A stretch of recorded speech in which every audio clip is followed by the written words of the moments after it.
नमस्कार बंधुरा आमी संगमित्रा आमार এই নিরামিষ সহজ রান্না চ্যানেলে আপনাদের সবাইকে স্বাগত। আজ আমি রান্না করছি ওল মাখা বা ওল ভর্তা। আপনারা নিরামিষের দিনে খুব সহজেই বাড়িতে বানিয়ে নিতে পারেন এই রেসিপিটি। এটি গরম ভাতে খেতে কিন্তু অসাধারণ লাগে। আপনাদের যদি এই রেসিপিটি ভালো লাগে তাহলে লাইক এবং শেয়ার করবেন, আর রেসিপিটি কেমন হয়েছে কমেন্ট করে জানাবেন। আরও নতুন নতুন নিরামিষ রেসিপি পাবার জন্য চ্যানেলটিকে সাবস্ক্রাইব করার অনুরোধ রইল। ধন্যবাদ। প্রথমেই আমি একটা মশলার পেস্ট তৈরি করে নেব। তার জন্য নিয়েছি হাফ টিস্পুন কালো সর্ষে, হাফ টিস্পুন সাদা সর্ষে আর 1 টিস্পুন পোস্ত।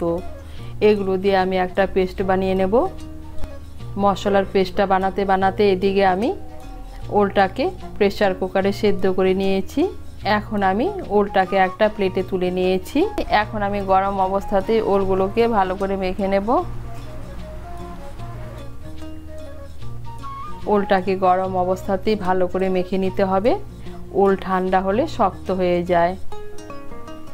এই দেখুন ওলটাকে আমি গরম অবস্থাতেই ভালো করে মেখে নিয়েছি। এখন আমি ওল মাখাটাকে সাইডে রেখে দিচ্ছি।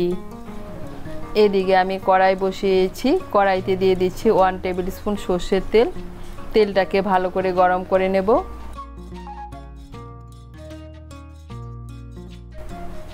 তেলটাকে ভালো করে গরম করে নিয়েছি। এখন আমি এর মধ্যে শুকনো লঙ্কাগুলোকে ভেজে নেব। এখানে আমি 4টে শুকনো লঙ্কা ভেজে নিচ্ছি। এই দেখুন শুকনো লঙ্কাগুলোকে লাল করে ভেজে নিয়েছি। এখন আমি শুকনো লঙ্কাগুলোকে তুলে নিচ্ছি। লঙ্কা ভাজার পর কড়াইতে যে তেল আছে এই তেলের মধ্যে ডালের বড়িগুলো ভেজে নেব। এখানে আমি 5-6টা বিউলির ডালের বড়ি নিচ্ছি। বড়িগুলোকে লাল করে ভেজে নেব। বড়িগুলোকে লাল করে ভেজে নিয়েছি। এখন আমি বড়িগুলোকে তুলে নিচ্ছি। এই দেখুন একটা প্লেটের মধ্যে আমি ভেজে রাখা শুকনো লঙ্কা আর ডালের বড়িগুলোকে নিয়ে নিয়েছি। এখন আমি শুকনো লঙ্কার মধ্যে দিয়ে দিচ্ছি স্বাদ মতো নুন।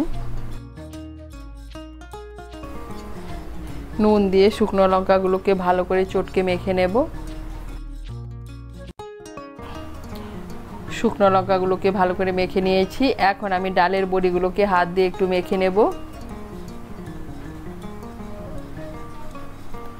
ডালের বড়িগুলোকেও হাত দিয়ে গুঁড়ো করে নিয়েছি। এখন এর মধ্যে নিয়ে নিচ্ছি সেদ্ধ করা ওল। সেদ্ধ করা ওলের সঙ্গে গুঁড়ো করা ডালের বড়ি আর নুন দিয়ে চটকে রাখা শুকনো লঙ্কাগুলোকে ভালো করে মেখে নেব।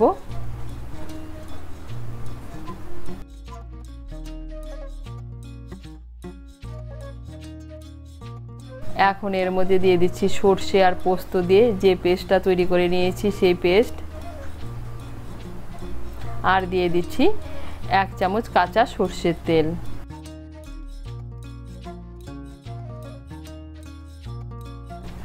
সর্ষে আর পোস্ত বাটা আর সর্ষের তেলটাকে ভালো করে মিশিয়ে নেব। মিশিয়ে নিয়েছি। এখন এর মধ্যে দিয়ে দিচ্ছি সামান্য একটু লেবুর রস। লেবুর রসটাকে ভালো করে মিশিয়ে নেব। মিশিয়ে নিলেই তৈরি নিরামিষ ওল মাখা বা ওল ভর্তা। আপনারা নিরামিষের দিনে এভাবে ওল ভর্তা বানিয়ে খেয়ে দেখবেন, গরম ভাতে খেতে কিন্তু অসাধারণ লাগে। তৈরি হয়ে গেল নিরামিষ ওল মাখা বা ওল ভর্তা।